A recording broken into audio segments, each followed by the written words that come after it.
Hello everyone, good morning. সকাল সকাল মেয়েকে নিয়ে রেডি হয়ে স্কুলের দিকে চলে যাচ্ছি। তো সবাই কেমন আছো? আশা করছি সবাই ভালো আছো। তো আমি বের হয়ে গেলাম স্কুলের উদ্দেশ্যে।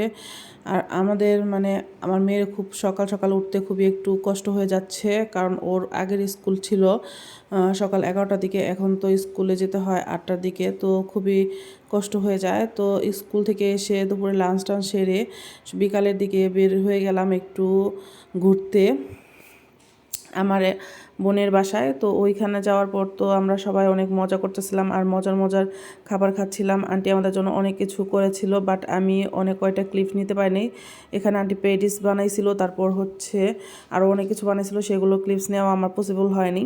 আর আমি তারপর ওখান থেকে চলে আসার পর চলে গিয়েছিলাম হচ্ছে অ্যাপেক্সে। মেয়ের জন্য জুতা কিনতে হবে আর কিছু টুকিটাকি কেনাকাটা ছিল মার্কেটে। তো এইখানে গিয়ে আমি কিছু ব্যাগ দেখলাম আমার জন্য, বাট ব্যাগগুলার কালেকশন খুবই সীমিত ছিল, খুবই সীমিত। আর হচ্ছে প্রাইসগুলো অনেক বেশি ছিল, আমার তেমন একটা কোয়ালিটিফুলও মনে হয়নি।